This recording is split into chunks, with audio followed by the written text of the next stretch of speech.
po ngayon ay nagsimula na sa ating pong bagong serye, and praise God that when Pastor Peter and Pastor Paul opened up the series, kung maalala ninyo, it's about real faith, living wisely according to the book of James. Now, gusto ko lamang po kayong palalahanan, pag tuwing tayo po'y mag-aaral ng isang serye, total isang aklat yun, aralin na natin in advance. So when you study, may I encourage you, ganito ho magbasa para hindi kayo malito. You read it, parang ni-scan nyo lang. Try to understand the very theme. Ano ba yung pinaka-tema ng author? Pangalawa, tingnan nyo din po, ano yung pinaka-konteksto nung sinulat niya ito. Kasi marami ngayon, kaya nalilito sila when it comes to reading the scripture. They get one verse, then they try to interpret it with their own bias. Hindi pwede. Basahin mo kasi may tema yan may author yan. So, basahin mo, bakit niya sinulat ito? Bakit niya ito sinabi? So, basahin nyo, anong klaseng literatura ito? Ito ba ay tula? Ito ba ay prose? Diba? Kung ito ay prose, basahin mo as a prose. Naintindihan? So, ito ba ay pagsasalarawan? O ito ba ay utos? So, titingnan natin yon. Kasi kung seryoso tayo sa Panginoong Diyos, gusto natin, tiyak tayo sa binabasa natin. Kaya huwag niyong sisisihin, maging ang mga guro, ay manloloko yan. Walang maloloko sa mundo kung hindi ka magpapaloko. Okay ba yan? Pakisabi sa katabi mo, huwag kang magpaloko. Di ba? Kaya sa atin po, meron tayong D-group to review, to examine yung pinag-aralan natin. Bukod pa doon, you have your own personal Bible. Aralin nyo. Huwag lang kayo basta makikinig sa internet. Aralin ninyo. Kasi marami lahat, parang ang gagaling Parang lahat na lang na nagsasalta sa mundo, tama. Pero pag inaral nyo, lahat sila may tama. No? Kaya ingat tayo. Sa totoo lang, sino bang haharap sa Diyos? Ikaw lang mang individual. Hindi mo naman sabihin, sabi ni Pastor Bong si Pastor Bong nandun na sa impyerno. Gusto mo sumama? O gusto nyo bang ganun yun? Siyempre, ako ayokong sisihin ko ang ibang tao sa mga ginagawa ko sa buhay. Dahil at the end of the day, I will be responsible for my own choices and decision. Amen po? Ganun din tayong lahat. So I encourage you, if you want to live wisely, because among the scholars, they consider the book of James as the word of wisdom, as a book of wisdom na parang Proverbs. Pero kung titingnan niyo mabuti, ang dami niyang mga turo na nakadikit doon sa Sermon on the Mount. Kaya napaka-importanting inaaral ito. Now, for example, I just give you an overview na so far binuksan na ni Paul nung last Sunday, o kagayon din ni Pastor Peter if you are attending the morning service na nakarating kayo ngayon sa hapon dahil hindi kayo nagising kanina. Pero, etong sabi, now, if you look at the book of James, ang ini-issue niya dito, yung faith. Yung faith, di ba? Yung faith mo, sabing ganon, if there is no work, it's dead. So he's not attacking yung faith na dinidiscuss ni Paul. Sinasabi kasi ni Paul, we are saved by faith alone. So hindi sila magkakontra. How would I know? Kasi, ang sinasabi ni James dito, yung kay Paul telling us how to be saved. Ngayon, how can you be sure na tama yung faith mo? Yun ang dinidil ni James. Sinasabi ni James, may ebidensya yan. Si God, alam niya kung sino yung totoo at hindi. Pero tayo, hindi natin alam. So sabi nga lang, any Tom, Dick, and Harry can claim that he is a Christian unless you look at the fruit. Kaya sabi ni Jesus, you want to know them? Know them by their fruits. Tama?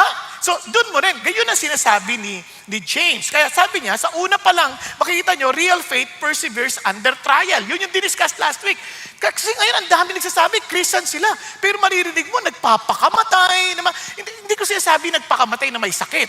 Pero yung nagpapakamatay na sumuko sa buhay, dahil parang wala ng pag-asa, teka muna, kung tama yung faith mo sa Diyos, bakit ka susuko? Kaya ang dami ngayong mga Christian, ang daling sumuko. Hindi lang sa pagpapakamatay. Nagre-resign agad sa trabaho, ayaw na mag-aral, bumagsak lang. Ano ka ba? Hindi lahat ng bumabagsak sa eskwelahan, hindi na nagtatagumpay sa buhay. Karamihan na nakilala kong matagumpay sa buhay, bagsak sa eskwelahan. Bakit? Hindi sila takot bumagsak. Sanay sila. Yung mga matatalino na laging honor, minsan sila pa yung nagfe-fail sa buhay. Takot sila magkamali. Kaya tatandaan ninyo ito, ang ating buhay nakasalalay sa Diyos. So sabi nga, we are to what? Consider. Kasi nung tinuturo ito, marami ngayon sa mga nanampalataya, ang tinuturo, pag naging Christian ka na, wala ka ng problema. Hindi totoo yun. All the more you will have more problems. But problems are natural. You cannot avoid it. Kaya lang, itong tiyak ako. Because of God who is with us, no problem can defeat us. Amen? Walang problema. Bakit? Our God is so great. Now that I know Him personally, why should be afraid of problems? Hindi ko sinasabing, problem, I welcome you. Hindi ako ganon. I bring the problem to God and praise God, He taught us how to pray. Ano sabi niya? Lead us not into temptation, but deliver us from evil. It is an act of humility. It's a prayer of humility, telling God, Lord, help me. Unless you help me, unless you deliver me from evil, I cannot overcome it. Nagkakaintindihan? Hindi tayo nagmamalaki na kahit ang problema dumating, okay. Hindi. Ang sinasabi natin, Lord, kung dumating yung problema, thank you, kasama kita. Hindi ako mag-isa. Di ba? At sa totoo lang, nasa unahan ka pa. Okay ba yan? Pero, kung maari lang, huwag mong paratingin. Di ba? Kasi nagpapaalam naman si Satan bago gawin eh. Naalala nyo kay Job, nagpaalam naman bago gawin. Si Peter, nagpaalam bago gawin. O di magsabi ka na kay Lord, huwag mo siya payagan, huwag mo siya payagan, huwag mo siya payagan. Eh hindi ka nag-pray, nauna siya na nag-request. Tama? Kung nauna siya nag-request, yari ka, hindi ka prepared. Kung pinayagan, deliver us from evil. Praise God. At least, we can run to God. Kaya sabi natin, sabi nga ng Bible, consider it all joy when you encounter what? Various trials. Hindi lang basta trials, ha? Various, ang dami. Alam niyo ang problema, itong nature ng problema, kung dumating, barkada. At minsan sa sobrang tuwa, ayaw umalis agad. Nagkwentuhan pa. Nakakatuwa itong lugar na ito. Nakakatuwa. Tinutulugan lang tayo. So, nag-stay sila na matagal. Kaya naman, we need to, tanan natin, itong Christian life, we don't just persevere. We consider it joy. Diba? We rejoice in it. Hindi, Lord, titiisin ko ito hanggang makatapos. Kahit ano mangyari, titiisin ko. Hindi, dapat yung masaya ka na, Lord, I know this is good for me. This is for my good. This is for your glory. Lord, thank you that I will come out like gold. Amen?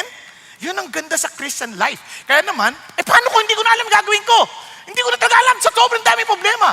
If you lack wisdom, ask God. For wisdom. And He will give it to you what? Generously. Hindi kanya pagdadamutan. And without finding fault. Hindi sabihin, kasalanan mo naman yan eh. Walang ganun. Hindi ganun si God. Ang si God, alika na. Nagkamali ka, kaproblema ka, alika. Nangingi kang tulong, alika. Tuturuan kita anong gagawin mo. Nakuha? Nagkakaintindihan? And ano sabi ng Lord? Bibigyan kita ng talino. Hindi kita pagdadamutan. And praise God. Pag humingi ka, huwag ka magdududa. Kasi pag nagduda ka, wala mangyari sa'yo. Kasi pag nagduda ka, sigurado, hindi ka makikinig sa instruction ni God. Di ba? Parang yung mama yan, nalaglag sa siwang eh. Madilim, nasa gubat, nalaglag, hindi naniniwala pa naman sa Diyos. Kakapit ng maliit na ganyan sa tangkay, sa sanga ng isang puno. Hindi nalaglag, pero hindi niya alam kung gaano kalalim kasi dilim-dilim eh. Sabi niya, Diyos, kung totoo ka, iligtas mo ako. Ganyan agad sabi ng Lord, tumawag ka ba sa akin? Opo, kayo ba yan? Naligtas mo ako. O sige, bitawan mo na yung sanga. Ayan na, hindi na nagtiwala. Biglang tumagaw. Meron pa ibang Diyos dyan? May maraming ganun tao eh. Hihingi ng tulong, tapos magsasabihan na ng Lord, ano gagawin? Ayaw na makinig.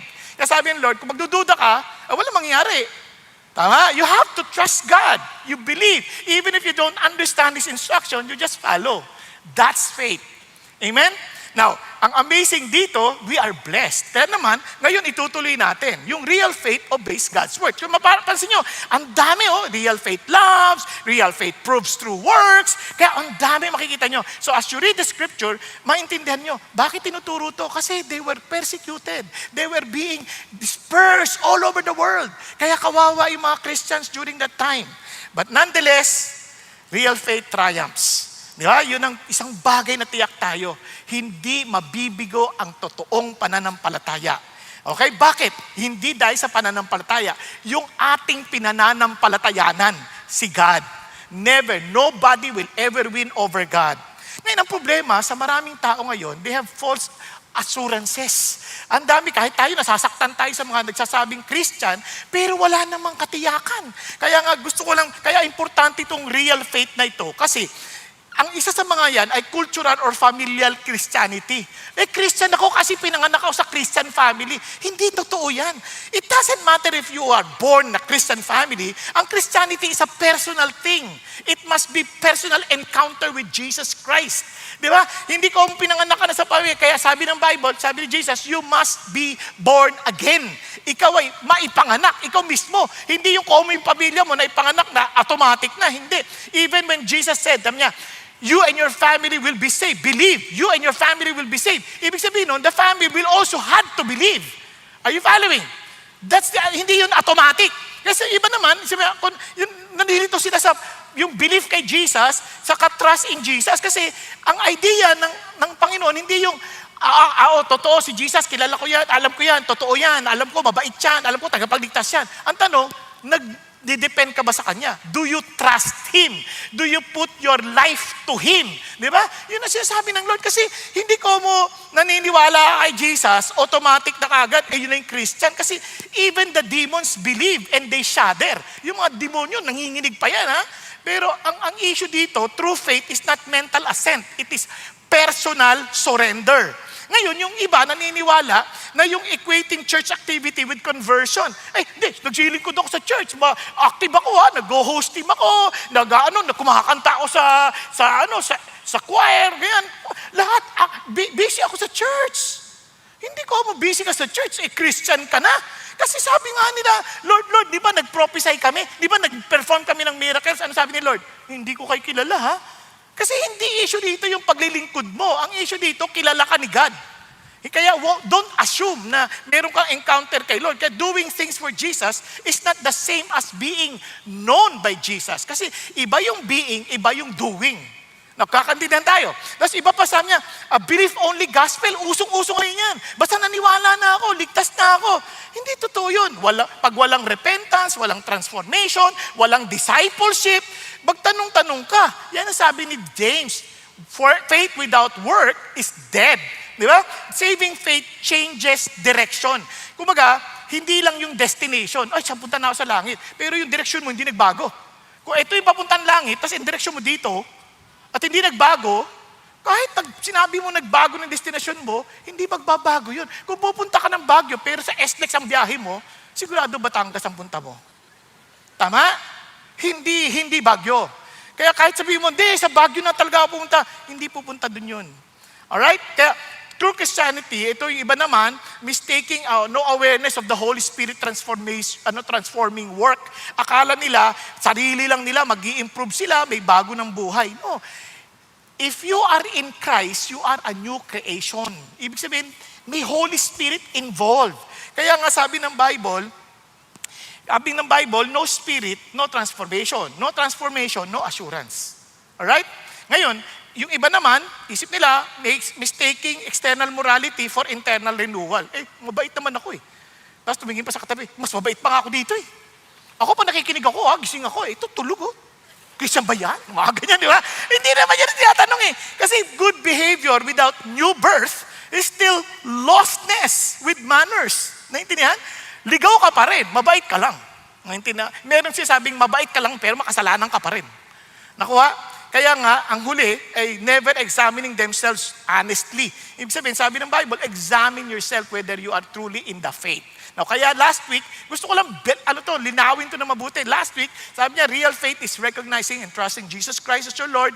Real faith is anchored in God and His truth, not in circumstances or feeling. Real faith evidenced by obedience work. Hindi ka naligtas sa iyong ginagawa, pero ebidensya yun.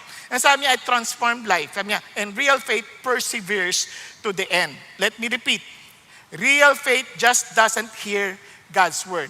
It obeys it. Are you following? Na meron pong mama ganito. Pastor, nabasa ko yung Bible. Kakatuwa. Okay, talaga. Anong binasa mo? Ay, nakalimutan ko na. Di ba, minsan ganun nakalimutan ko na, hindi ko na alam. Kala ko pa binasa mo. Kasi pagka ganoon, hindi ka seryoso. And how can you obey it if you do not even remember ano nabasa mo? Di ba? Kahit na nabasa mo yan na ilang beses, at wala ka naalala, paano mo i-apply? Nakuha natin? And remember, even Jesus Christ, nung tinukso siya ni Satan, if you're truly the Son of God, turn this stone into bread. Ano sagot niya? Man shall not live. It is written. Yun ang sagot niya eh. Man shall not live by bread alone, but with every word that proceeds out of the mouth of God. Nakita niyo ba yun? Amazing, sabi niya, sinasagot ni Lord. Si Satan gumamit ng talata rin, Sabi niya, tumalong ka naman dito. Kasi sabi, di ba, as it is written, gumamit din ng scripture. Kung hindi mo alam, naloko ka na. Kaya you need to know. Kasi sabi niya, He will charge His angels concerning you, that He will not let you be, parang troubled. Sabi ni Lord, mali na naman, out of context. Kasi sabi ni Lord, thou shalt not test the Lord thy God. Di ba? Alam niya yung salita. Kaya, ganun din. Kaya, ang ating pag-aaralan ngayon, ito, real faith obeys God's word. Pakisabi niyo nga po, real faith. Sabihin sa katabi mo, real faith obeys God's word. Now, bakit? Kasi, reading the word is not the same as responding to the word. Not even hearing the word. Uy, nakatin akong CCF. Nakakatuwa yung pastor, ang taba. Diba? Hindi ganon, walang ganon. Ang tanong, how did you respond to the word? Yun ang tanong. Kaya, it is not just reading or hearing. Si James, kaya sabi ni James, that's not genuine faith. That is just only a religious noise. Diba? Kaya, paano natin malalaman? So, ito yun. Yung real faith that obeys God's word, nagkakaroon ng maliwanag na pagbabago. Clear transformation. Nagkakaroon ng consistent na application. Tuloy-tuloy, hindi paminsan-minsan lamang. At meron siyang dalisay na reliyon. No? Ang ibig sabihin ng reliyon dito, para hindi kayo nalilito, dalisay na pagsamba o tamang pananampalataya. Nagkakaintindihan? So kung tama yan, dalisay yan. So ano ibig sabihin? So let me just give it into one sentence. Real faith has a clear transformation, consistent application, and pure worship or religion. Nagkakaintindihan? Huwag niyo kalimutan Ulitin natin. Real faith has a clear transformation, consistent application, and pure or religion or worship. Now, simulan natin. Clear transformation. Now, listen. Bago niyo maintindihan yung context ng 19 to 21, as I have told you, understand always the context. Yung obedience to the word, effect yan ng true faith natin kay Jesus. Hindi ito ang magbibigay sa atin ng true faith, yung pagsunod. Hindi. Yung true faith, dadalhin tayo sa pagsunod. Naunawaan. Okay. So, tingnan nyo simulan natin sa verse 18 para maliwanag. Sabi dito, in the exercise of His will, He brought us forth by the word of truth so that we would be a kind of first fruits among His creatures. So, para hindi na kayo malito, nilagay ko na sa slide. Sabi niya, in the exercise of His own will, meaning, yung salvation begins with God's initiative, not human efforts. Diyos, natulog na kaagad kayo, ang aga-aga pa. Gisingin mo. Mamamatay tayo niyan. Ulit diba? Yung of His own will. Kasi tingnan nyo, maintindihan nyo to. If you are to obey God's word, then you better listen carefully. No, kasi sabi niya, of His own will, meaning yung salvation mo nagsimula sa initiative ng Diyos. Hindi sa human effort. Are you following? Hiniwalay ko lang. Tapos, He brought us forth. Yung praise na yan, ang ibig sabihin, it gives birth. No? To give birth. Pinanganak ka. Anong ganyan? By the word of truth. Meaning, yung gospel message, ang instrument yan, yung salita niya. Yung word niya, sino ba? Si Jesus. At hindi lang yon, yung word of truth. Kaya sabi niya, it uses to give new life. At pag sinabi mong first fruits, ang sinabi niya, in Jewish thought, ang first fruit belongs to God. Kasi ang first fruit, sabi ni Lord, sa akin yan. Nakakadinig yan. So, if you are the first fruit, God initiated you to be part of His family, and you become His first fruit, you are God's possession. Hindi dahil sa effort natin. Yan ay sa effort ng Diyos. Initiative na yan. Okay tayo? Maliwanag ha? Okay tayo? Sigurado kayo? Hindi kasi hindi ko alam kung oo, kaya ganun eh. Iba eh. Ulitin. Para maliwanag ha? So, tingnan nyo ha? Then, yung believers, God's possession yan, evidence of His redeeming work sa world. Kaya when the world looks at us, yan ang ebidensya ng niligtas ng Diyos. Tayo yung ebidensya. So, paano? Kaya yung obedience follows life. Hindi, it does not create life. Meron munang buhay sa atin, kaya tayo susunod. Nakakaintindihan? Hindi tayo sumunod para magkaroon ng buhay. Hindi. Kung patay ka, hindi ka makakasunod. Nakakita na kayo ng patay na susunod? Hindi susunod yan. Kaya patay na aso. Wala eh. Hindi susunod yan. Kaya kailangan buhay muna yan para makasunod. Kaya si God muna ang nagbigay ng buhay para makasunod. Kaya once you are Christian, you have the real faith, you will obey His word. Kasi buhay ka na. Nagkakaintindihan na, buhay ka na. Now, tingnan nyo. Kaya ang unang transformation, kaya yung real faith is not proven by what we know, but how we live. Kaya bakit? Tingnan nyo naman kasunod. Ito na, 19 to 21. This you know, my beloved brethren. Sabi niya, alam nyo na to. Hindi ito isang bagay na hindi nyo alam. So meaning, naturo na sa kanila to. And since they were being persecuted, they were being dispersed, they have so many trials, problems. Minsan hindi nila alam gagawin nila. Sabi niya, ano na, ayoko na. Hindi, mga kapatid, alam nyo na to. Alam nyo na to. Kaya, uulitin ko sa inyo. Sabi niya, kaya, but everyone must be quick to hear, slow to speak, slow to anger. For the anger man does not achieve the righteousness of God. Therefore, putting aside all filthiness and all that remains of wickedness, in humility, receive the word of implanted, which is able to save you. Ano siya sabi dito? Hindi ito yung parang, kayo magkasama ha, huwag kayo agad magalit ha, makinig muna kayo sa isa't isa. Yun ay bunga na lang, pero ang sinasabi rito, ano yung attitude natin sa word of God? Sabi niya, you receive the word implanted with humility. So yung una sa verse 18, you were by the word of truth, nabigyan ka ng buhay. So what is your attitude to the word? Kaya ang unang ebidensya na transformation sa atin, yung pagbabago ng ating attitude sa salita ng Diyos. Dati wala tayong pakialam dyan. Di ba, ako bago ako naging Christian, nauna ko nabasa yung Bible, tinapong ko yan. Bakit? Nung una kong basa, yung maliit pa nun, kulay asul. Abraham bigat Isaac, Isaac bigat Jacob, Jacob bigat Judah. Ang bigat naman na ito. Hindi ko naintindihan. So talagang wala akong gana sa salita ng Diyos. Pag may nagpipreach, ano ba yan? Tulog na lang. Bakit ako makikinig? Pero nung nakilala ko si God, nagbago yung pananaw ko. Sabi ko, wow, ang ganda nito. Ang ganda nito. Tapos parang gusto ko matuto, gusto ko makinig. Kaya magtataka kayo, ibang tao, ba't parang walang gana sa salita ng Diyos? Kaya ang unang palatandaan, alam mo may buhay ka eh. Uhaw ka na sa tinapay ng buhay. Kasi kapag patay ka, wala, kahit aluking ka ng tinapay na masarap, walang kwenta yan sa'yo. Nagkakaintindihan. Kaya huwag kayo magtaka kapag may mga tao kayong kausap, minsan sasabihin mo sa Bible, ay tigilan mo nga ako. Wala akong pakialam dyan. Diba? Hindi, wala, obsolete na yan. Walang maitutulong sa atin yan. Bakit? Magdadala ba yan ng pagkain sa lamesa? Yan ang hindi nila naintindihan. Kasi they don't understand. They're dead. But the moment you found life from God, ang unang effect sa atin, Lord, I want to know you more. I want to understand your word. Totoo ba to? Salita mo ba to? Tuluan mo nga ako. Kaya kahit hindi marunong magbasa, lumuluhod dyan para lang mag-aral, magbasa. Kaya hindi excuse na hindi ako nakapag-aral. Ang totoo niyan, walang excuse. Yung ibang matatanda na, ay hindi na ako makaka-memorize, hindi na ako makakapagbasa, ang hina na ng mata ko. Hindi na excuse yun. Pag say gutom, kakain yan. Meron ba kayong nakitang hindi na yung bulag na gutom, hindi kakain?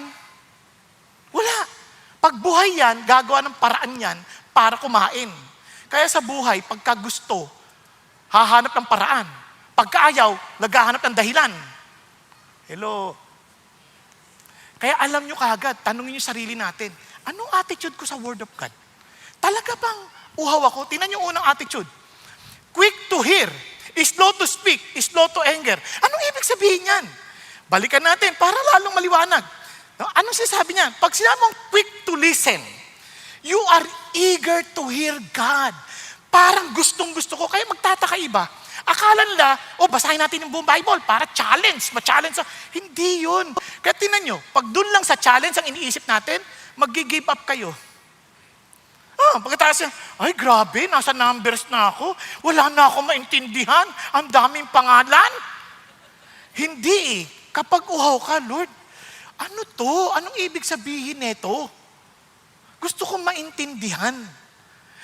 Kaya huwag kayo magsimula sa Genesis.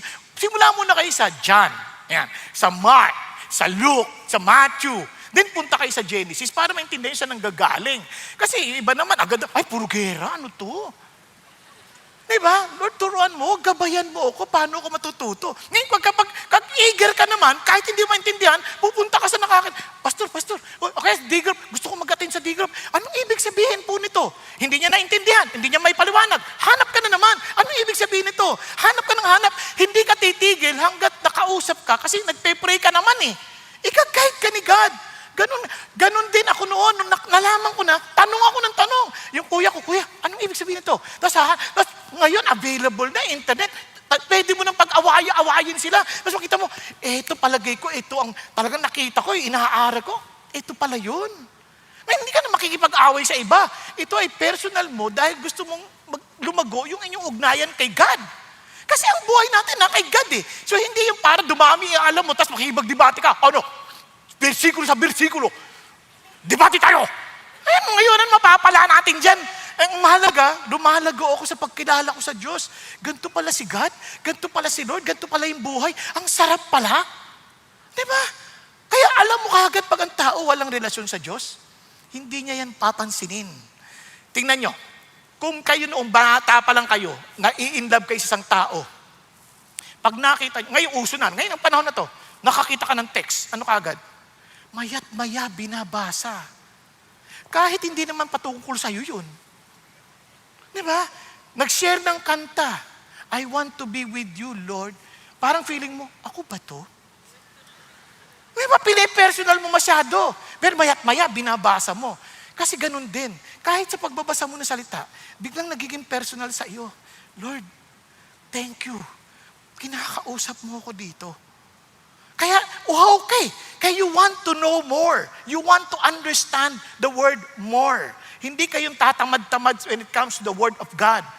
Kaya pag tatamad-tamad ka, either may sakit ka, o kaya naman, wala ka talagang buhay. Magkakaintindihan. So, ano pang sinabi niya? Tingnan niyo ha. So, slow to speak meaning, less talking, more trembling. Di ba? Kasi, isipin mo, marami, nagre-reklamo agad pag salita ng Diyos. Na, ang dami kagad sinasabi, di naman siguro uso na sa panahon natin ngayon, obstinate na yan.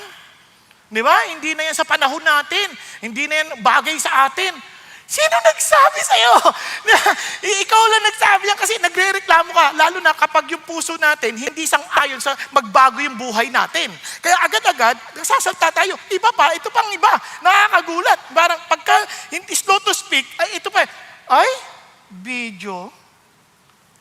Sa totoo lang, it doesn't matter. Ang mahalaga, Lord, kausapin mo ako. Video man yan, o English man yan, o Tagalog. Di ko man maintindihan lahat. Tulungan mo ako maintindihan kahit ilan para maging totoo sa akin. O, nagkakaintindihan. Yung iba, itutulog agad. Ay, video. Wala na. Sa totoo lang, kung uhaw tayo sa Diyos, hindi yan issue. Pakisabi sa katabi mo, uhaw ka pa ba? Di ba? Gutom ka pa ba? Hinahangad-hangad mo ba siya? Yun ang tanong sa atin. Kasi pag hindi, magtanong-tanong na tayo. Kaya alam nyo, sa awa ng Diyos, sa tagal ko ng Christian, hindi ako yung bang, hanggang ngayon, excited pa rin ako magbasa ng Bible. Sa daming beses ko na nabasa yung Bible. At ang dami kong natututunan. At tuwan-tuwa nga ako, yung asawa ko, magkikwento sa akin, Pa, ngayon ko lang ito nakita. Talaga? Sabi niya, good. Ibig sabihin, hindi ko napansin yan Kasi ganun talaga yung nature ng scripture, mapapansin mo habang, parang kumakain ka ng lugaw. Pagkakain mo ng lugaw, napansin nyo kahapon, pagkatapos ng fasting, yung mga nag-fasting ng normal, pagkakain, ang sarap pala ng goto. Di ba? Hindi ka sa harap yung goto. Di ba? Parang noon, panay ang inom ng goto, parang okay lang. Nung ngayon, parang, grabe! Lasang-lasa ko yung luya. Lasang-lasa ko yung paminta. Lahat nagiging sensitive yung mga taste buds mo. Di ba? Alam mo, nung pag nagbe-break ng fast, yung una mong kinain, pinakamasarap na pagkain niya sa tanang buhay mo. Ako talaga tuwan-tuwa ako kasi bago mag-break ng fast, nagluto na ako ng oxtail soup eh. Wow! Yung balahibo lang. Joke lang. Kasi talagang sabi ko, kasi hindi ko nailuto nung Pasko. So sabi ko, pagkakataon ko na ito. Di ba? Ay, grabe. Wag natin pag-usapan yan. Pero, di ba? Pero that's, yung parang, but when you read the word, bigla kang, Lord, kakaya pala itong ginagawa ko. Grabe, Lord, patawarin niyo ako. Alam niyo, minsan, pag nagbabasa ako ng word, sabi ko, Lord, grabe, ang sama pala nung ginawa ko talaga. Patawarin niyo ako. Tapos mapaalala ka, pinatawad na kita. Kaya nga, less talking, more trembling. Yun yung sinasabi ni Isaiah. Sabi ni Isaiah, tingnan niyo sabi ni Isaiah. Sabi niya, for my hand made all these things, thus all these things came into being, declares the Lord. But to this one I will look, to him who is humble and contrite of spirit and who trembles at my word. Kaya alam niyo, sa totoo lang, naging iyakin ako mula nung naging Christian ako. Di naman ako iyakin nun eh. Nasasapak na ako na maraming beses, hindi pa ako biyak eh. Ilang beses na hinatak ng tatay ko yung patilya ko, hindi man ako naiyak. Nasapak na ako na maraming beses ng tatay ko, hindi man ako umiiyak. Ngayon, wala pang ginagawa. Nabasa ko lang yung word of God, naiyak na ako. Sabi ko, Lord, ano ba to? Totoo ba to? Patawarin niyo ako. Lord, gusto ko po maranasan ng buhay na galing sa inyo. Di ba? Kaya pansinin niyo pag ikaw ay quick to listen, ikaw ay slow to speak, sobrang blessed ka. Alam niyo, ang daming kapahamakan pag di ka nakikinig ng mabuti, tapos hindi mo pinag-iisipan ng mabuti. Tuloy naalala ko to eh. May isang boss, sabi niya sa sekretary niya, nasa 63, nasa ground floor, tapos akala ko, East wing, nasa East wing. Tapos, yung sekretary niya, nasa West wing, magkabila. Kaya lang, nasa baba pareho, ang office nila sa 63rd floor. Dito na yung boss. Sabi niya, tinawagan yung sekretary niya, Gwen, pakikuha mo yung papeles ko ha, nag-emergency ito, kailangan makuha mo na kagad ha, dalian mo ha. Opo sir, takbo na. 2 oras, hindi pa rin dumarating. Nung dumating, sabi niya, ang tagal mo. Sir, di ba emergency? Sabi, in case of emergency, do not use elevator. Use stairs. Ay, inakyat mo yung 63rd floor? Opo, sir, hirap. Tapos bumaba ka pa. Hindi, di ba? Yun yung mga hindi nakikinig ng mabuti. Alam niyo, basta makasunod lang, maraming ganyan. Masabi lang matapos na. Sige lang, check. Alam niyo bakit? We're trying to do it on our own strength. Remember this, it is the Word of God. It is only by the Holy Spirit you can understand it. So you come to Him with trembling, with total dependence, with humility, trusting the Lord. Amen? Amen. Praise God. Now, tuloy tayo. Ano pa sabi niya? Tingnan niyo. And sabi niya, and slow to anger because human anger resists God's righteousness. Yung iba nagagalit agad. Grabe naman yan. Pag sinabi pa lang, wives, submit to your husband. Grabe yan. Kampi-kampi kayo. Nagagalit agad. Nagagalit na sa asawa. Sabi niya, di ba, leave your father and mother and cleave to your wife and be one. Ano kayo yan?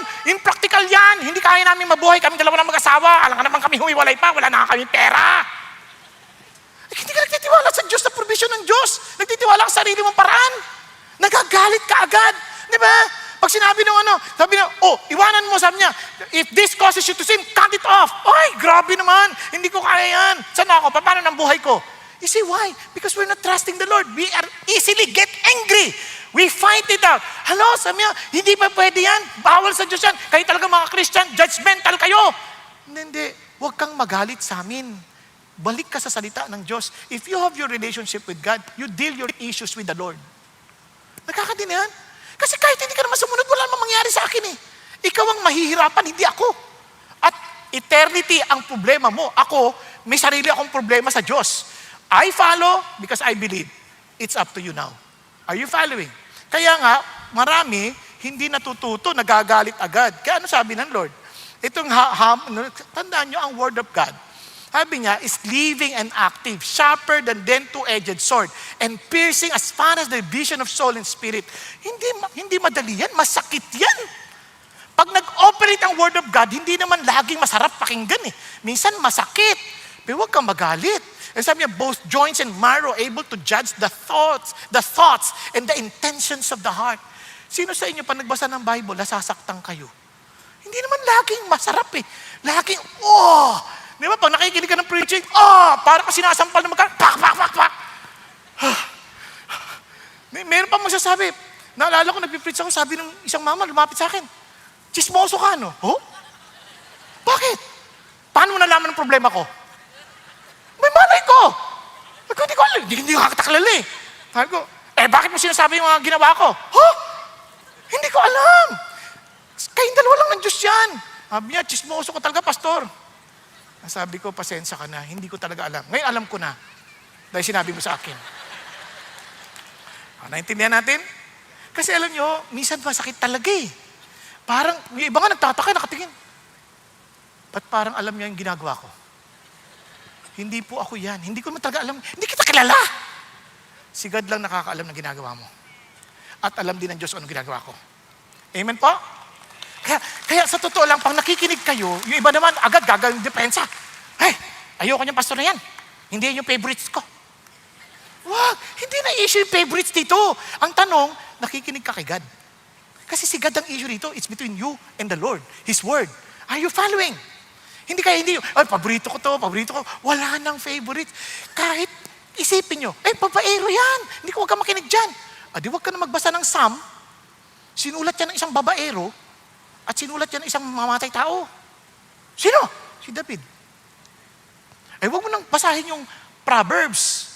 Kasi yung isang mama dyan, matalino, pero hindi niya in-apply. Sino? Si Solomon. Ang issue rito, hindi yung nagdala. Ang issue nito, salita ito ng Diyos. Yun ang pakinggan mo. Kasi, yung problema niya, kung ako mali, may problema ako maimpyerno. Yung salita ng Diyos, buhay pa rin yan. Kung si Balaam nga false prophet may salita rin ng Panginoon Diyos. Nangungusap nga pati asno Nagsalita yung asno. Alam niyo asno? Yung pag December, madiwa. Snow pala yun. Donkey. Nagsalita. Hindi niya makadinig kasi full of greed si Balaam. Kaya tayo hindi natin marinig minsan ng Diyos kasi full of sinfulness and wickedness inside.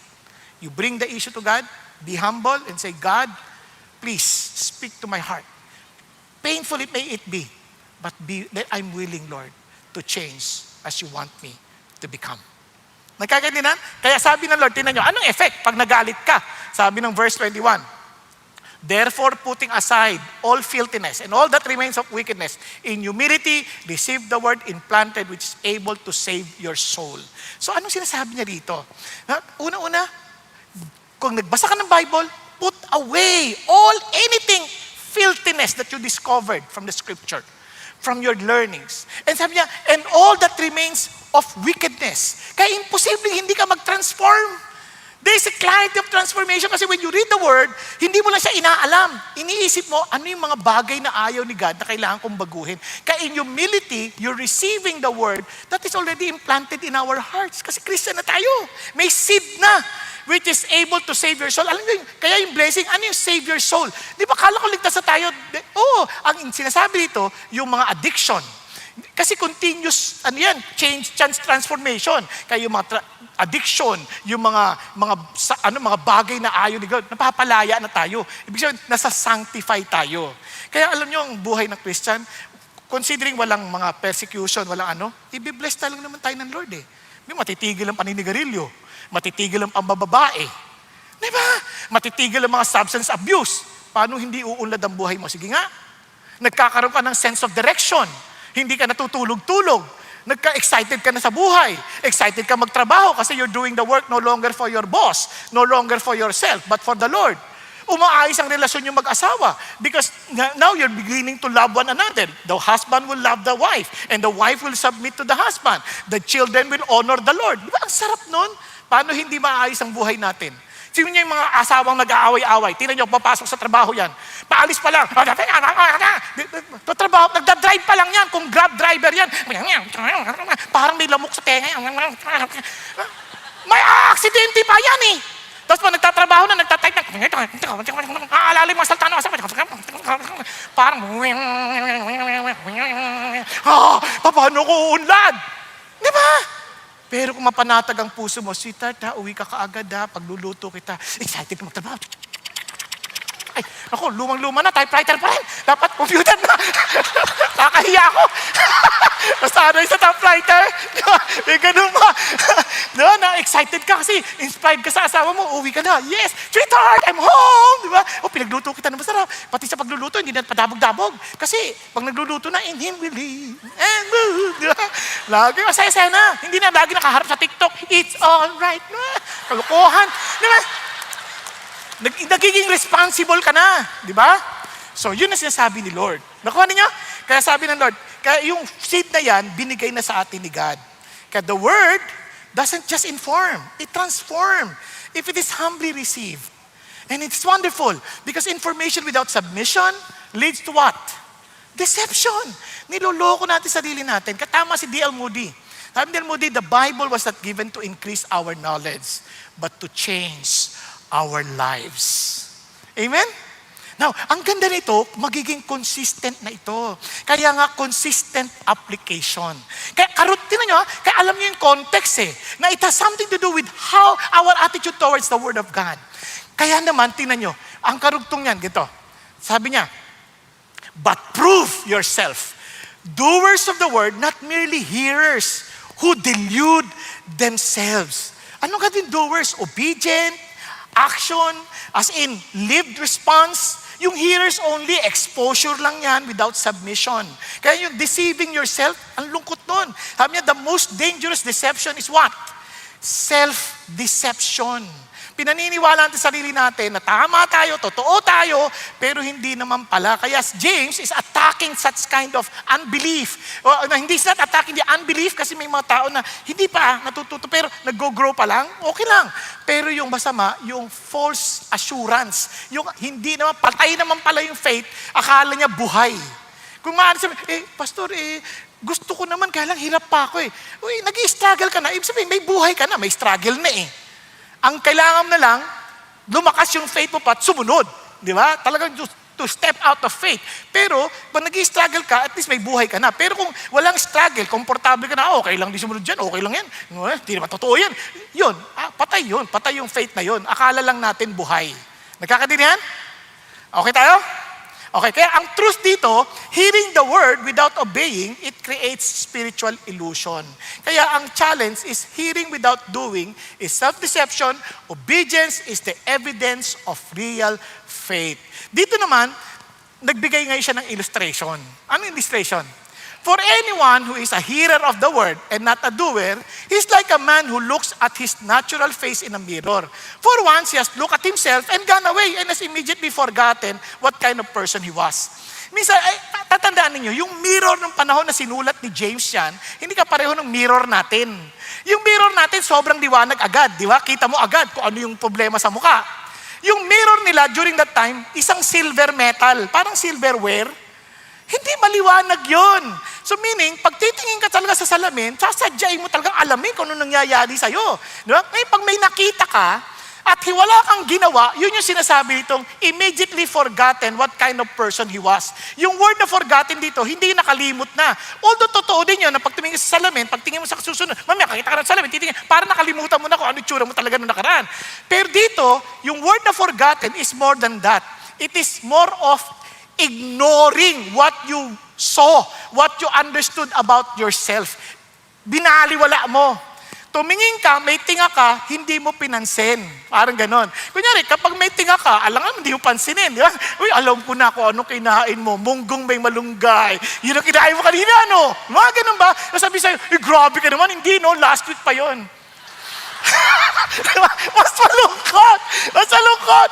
Siyempre, pagka tinignan mo, ayaw mo naman na hibabaliwalain. Di ba? Kaya nga tayo, concern na concern. Pag kami nakita tayo, uy, grabe, ang dami ko ng linya. Ano kailangan? Lalagyan mo na ng kulay para hindi makita. Uy, grabe, iba na yung kulay. Puti na yung buko, kukulayan mo na. Kung ano-ano nang ginagawa. Kasi we're conscious, di ba? Ganun ang Bible. Ang Bible, parang salamin yan. Kaya sabi nga sa Precept Austin, ito, kinopya ko lang kay Pastor Ricky ito eh. The Bible is a mirror that lets us see ourselves as God sees us. It is also the only mirror that can transform our appearance. Amazing, no? Kaya ang illustration ng mirror, yung word shows us who we really are. That is exactly the point. Nakikita mo, kaya pala. Sample lang, Genesis. Kaya pala yung mga lalaki ang hilig humingi ng mga gadgets sa pampagaan ng buhay. Bakit? Hindi mo nabasa? Yung sumpa daw ng kasalanan, magpapawisan mo ang yung ginagawa. Kaya napansin nyo yung mga lalaki ang hilig humingi ng mga gadgets, kahit paulit-ulit na yung gadgets sa irigalo mo, tuwan-tuwa sila. Bakit? Anything na nagpapagaan ng buhay. Gusto nila magkakotse, feeling lang gagaan ng buhay nila. Gusto nila magkaroon na ng bahay, kupuan, lazy boy. Gusto nila yan kasi magpapagaan ang buhay nila. Pero ang problema, pag nabili na nila, bumibigat ang buhay nila kasi magbabayad na sila. That's exactly the curse. Yung akala mong sagot, dagdag problema pala. Nakuha niyo? Ngayon ang babae naman, bakit kumbaga, protective sa asawa, protective sa anak. Bakit? Kasi they will labor They will labor in pain. Kaya nasaktan sila, nahirapan sila, ayaw nilang basta-basta mawala. Napansin niyo ba yun? Biglang, kaya pala. Ngayon maintindihan mo na. Kaya, minsan nag-aaway-aaway kayo lagi, bakit yung asawa ko hindi ko pinapansin? Kasi nga, ang isip niya, pati turo siya ng turo, kasi sabi ng sumpa, sabi niya, they will try to control you, but they're submitted to you. Ang sakit, no? Kaya pala. Paano ko ayusin? Mag-submit ka kay God. Kasi only God can take that curse away from you. Nagkakaintindihan? So, yun ang ganda ng Bible. Nagkakaroon ka ng sanity. Kaya pagka walking away unchanged is spiritual insanity. Kaya iba, tinatry ko naman. Niyang ka na naman. Tinatry mo kasi hindi mo yan kakayanin. Kaya marami na burnout sa atin. Kasi Christian na ako, di mo na nangyayari sa buhay ko. Hindi ka kasi nakasurrender sa Diyos. Reading the Word of God makes us realize we cannot do it on our own. Only by God's grace. Ako rin ay mahina. May tukso rin ako sa buhay. Pero paano namin napapaglagpasan? Huwag mong dibdibin. Tuhurin mo. Because nobody else can help us but God. Amen? Pakisabi sa katabi mo, walang makakatulong sa iyo, kundi si God. Diba? Kaya, praise the Lord. So, yun din ang sinasabing Lord, panalo tayo sa bandang huli. And look at the promise. But one who looks intently, stoops down to look, inspect, sabi nga, yun ang ibig sabihin ng intently. At the perfect law, the law of liberty. Ay, salamat sa Diyos, napalaya na ako. Hindi na ako trying hard. Di ba? Biglang ang layan ng buhay ko. Yung iba, akala nila yung kalayaan, yung pwede ko nang gawin kahit anong gusto ko. Hindi ganun. Kaya mo nang gawin yung lahat nararapat para sa atin. Tingnan ninyo. Yung isda, malaya yan pag nasa tubig. Ngayon, dalhin mo sa lupa yan, hindi na yan malaya. Pwede ka naman punta sa lupa. Hindi pupunta yan. At kung ipinilit mo, batay agad yan. Kasi hindi siya taga-lupa. Taga-dagat siya o taga-tubig siya. Tama? Ganon din tayo. We are meant to live for God. The moment we live other than what God desires of us, we will always feel enslaved by our selfish desire, enslaved by the world, kaya talagang hindi gumagaan ang buhay natin. Nagkakaintindihan? Kaya kung buhay mo ngayon, pagod ka na, hindi mo makita yung kapayapaan, kasi nabubuhay ka you're not living for God. No wonder, pagod ka sa buhay. And I'm telling you, I am freed because I'm happy because what? Kasi I live for Jesus. Ang sarap ata ng buhay, isa lang biniplease mo. Ang daming gusto ng tao. Naalala ko tuloy yung mama, dala-dala niya yung anak niya, nakadala-dala yung donkey, nakasakay sila sa donkey, magbabiyahe sila. Sabi ng mga tao, tingnan mo yung dalawang yan, walang awa sa donkey. Kawawa naman, nakasakay silang pareho. So anong ginawa nila? Teka na nga, ikaw na lang sumakay. Sabi doon sa bata, sige pa, di niya hatak ng tatay. Mami sabi, tingnan mo yung ano na yun, yung bata na yan, ang walang galang, yung tatay ang pinaglalakad. Di ba? Hindi na naawa. Sabi, anak, sige, ikaw na nga maglakad, ako na sasakay. O, tapos maglakad, tingnan mo yung mama niya, ang kapal ng mukha, yung anak ang pinag-aalakad, ang bata-bata pa, sa siya'y nakasakay, hindi na nahiya. Ang bandang huli, buhat na nila yung donkey. Kasi yung mundo, ang daming ibang gusto eh. Eh kung si Lord lang tinitignan mo, yun ang gusto niyang gawin mo. Wala kang ang gaan ng buhay mo bigla. Kasi ang masarap pa, yung kakampi mo, yun ang magtatanggol pa sa'yo. Di ba? Kasi sundin mo lang yung gusto niya. Ang mahalaga, kahit tingnan namin ng verse 25, sabi niya, but the one who looks intently at the perfect law, the law of liberty, abides by it, not having become forgetful hearer, but an effectual doer, this man, look at the words, be blessed in what he does. Not blessed in what they know, nor heard. They're blessed, but in what they do. Amen? Kaya alam niyo ba, we're even, narinig natin yun, praise God for Mary, no, yung mother of Jesus in this world. Praise God kasi ba he is blessed among all women. Pero alam niyo ba, you're more blessed. Paano? And sabi niya, while Jesus was saying these things, one of the women in the crowd raised his voice and said to him, blessed is the womb that bore you, and the breasts that at which you nursed. But he said, on the contrary, si Jesus nagsasalita, blessed are those who hear the word of God and observe it. You're even more blessed. Ayaw nyo ba yan? Praise God for Mary, but we are more blessed if we obey the word of God. Amen po? Pakisabi sa katabi mo, kinig ka kay Lord, sundin mo. Mas pinagpala ka pa. Nagkakaintindihan? Kaya, blessed tayo. Bakit? Because of the Lord. Pero ito na, lastly, pure religion. Bakit? Nasabi niya rito. Tingnan niyo ha, if anyone thinks himself to be religious, yet does not bridle his tongue. Ano napansin niyo? But deceive his own heart, this man's religion is worthless. Tabi natin, yung religion dito is your worship. Yung talagang ugnayan mo kay God. Hindi ito yung parang grupo ka agad. sisip siyang religion. Hindi ganyan. It's more of your worship. Kung totoo yung worship mo, totoo yung pananampalataya mo, totoo yung pagsunod mo sa Diyos, totoo yung magiging totoo yung practice. Ano sabi yan? Tingnan niyo. Anong epekto agad? Yung dila. Yung dila. Kaya may pagbabago agad. Kasi out of the abundance of the heart, punong-puno yun ang salita, yun ang lalabas. Yung naalala ko noon, puro mura ako kasi marikinyo ako eh. Mahilig ako magmura. Kaya konting bagay yan, damay nanay mo. Makita ko ng magandang sasakyan, damay na kagad yung nanay nung kausap ko.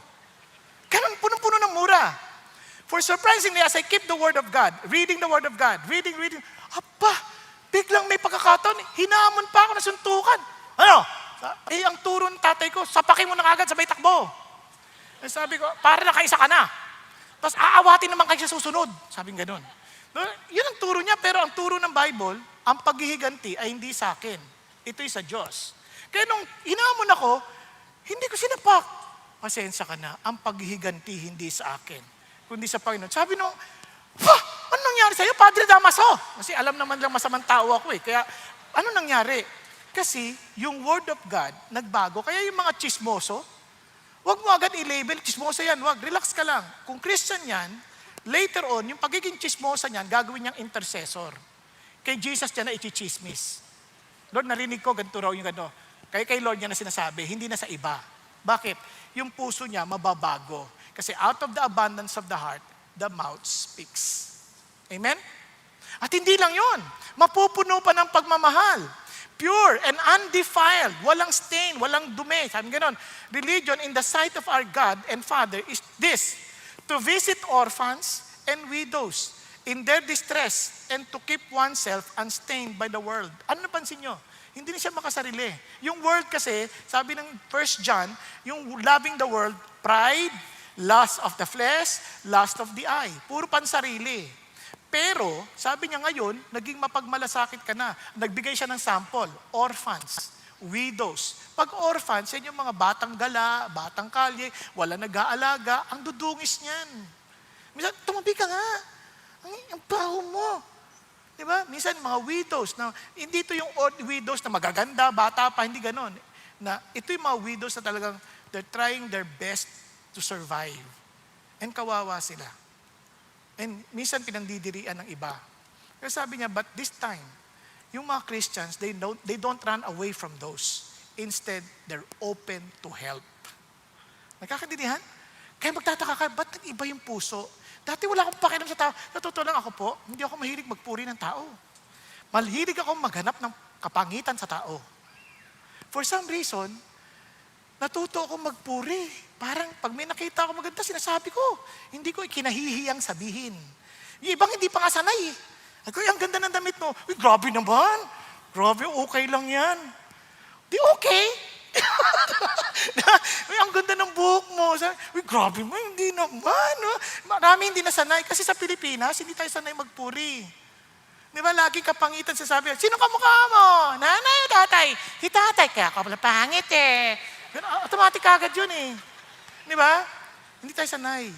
But the moment God changes our lips and God changes our hearts, we become what? Appreciative. We become different. We become caring.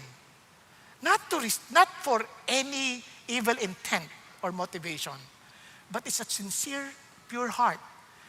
I just want to love you because Jesus loves you. Are you following? Tingnan niyo at pakinggan niyo isang katotohanan na nangyari sa ating kapatid. At tatawagin ko na po at magpapatotoo siya sa ating ngayon. Si kapatid na si Jonas Flores. Palakpakan po natin ang Panginoon. Let's conclude. Ano napansin po ninyo?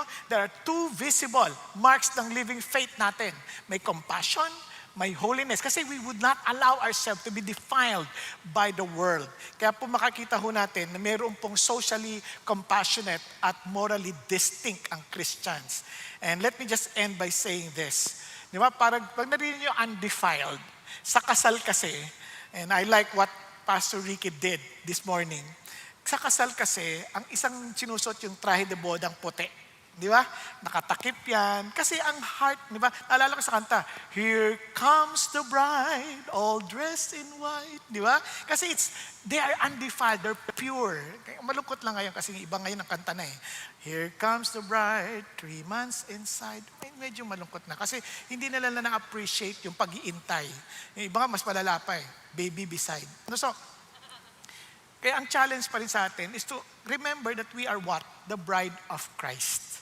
And the heart is one day, when that wedding comes, we would be presented as in undefiled bride before the Lord. Di ba?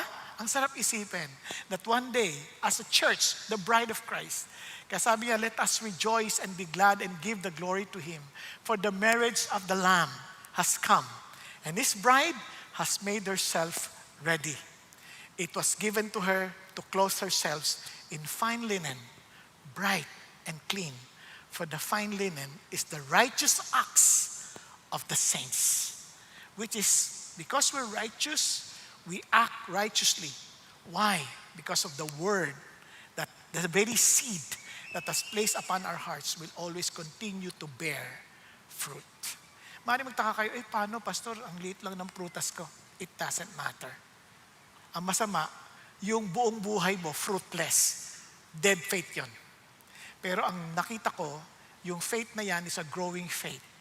Minsan, 30 folds, 60 folds, and 100 folds. Kaya the mere fact you're struggling because you want to do the will of God, you know you are truly a Christian.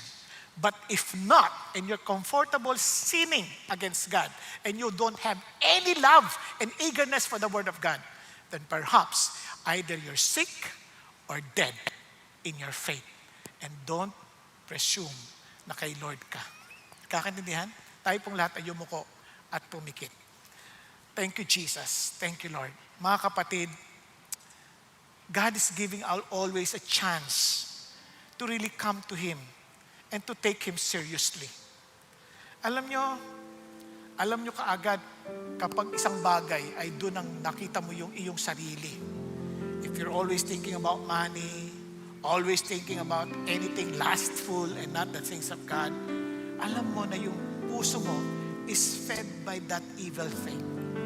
But if you're serious with God, you will feed with the words of God. And it's not only to hear, to read, but to obey. Because real faith, obey God's word. You don't take it lightly. You take His words seriously. You are eager to hear it. You're eager to follow it. And you are eager to entrust even what you are disagreeing about. You're willing to submit yourself to Him because He is true and He is righteous and He is just. Thank you, Lord. Kapatid, alam mo ang iyong kalalagayan.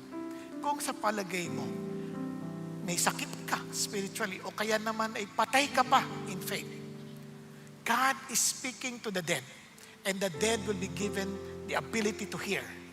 Kaya ka nakakarinig ngayon. But don't take it as in for granted. Be serious. Be humble. Kung ikaw ang kinakausap ng Diyos ngayon, magpakumbaba ka, taas mo kamay mo sa Panginoon. Lord, make me alive. Let me desire your word. Let me be quick to hear, slow to speak, and slow to become angry. Sige po, wag ko kayo mahiya. Yes, taas mo kamay mo sa Panginoon. Yes, hallelujah. Yes, hallelujah. Thank you, Jesus. Thank you, Lord. Thank you, Jesus. If there's something that God wants you to repent about because of the word of God, taas mo to sa Panginoon Diyos. Thank you, Lord Jesus, as you see these hands raised. And I pray for those who raise their hands, will you please invite Jesus into your heart? Lord Jesus, the very word of God, I accept you into my heart. I accept you to be my Lord and my Savior. Thank you for dying on the cross for me. And thank you, Lord, that you rose again from the dead to give me a new life. And I don't need to remain dead. Help me, Father God, to live out the salvation I received from you. Thank you, Lord, for your salvation. Thank you, Lord, for your love. Thank you, Jesus, for accepting me as I am. And thank you that you will change me, Lord, to the person that you designed me to become. Thank you, Lord. Thank you, Jesus. Hallelujah. And Lord, I pray for everyone in this room. I pray to empower all of us, O God, with your Holy Spirit, and allow us, O Lord, to obey your word, Father God, with your power. For we are weak, but you are strong. Thank you, Lord, that with you, as we abide in you, and your words abide in us, you promise us, Lord, that whatever we ask, it shall be given us. We love you, Lord, because you first love us. In Jesus' name we pray. Amen, amen, and amen.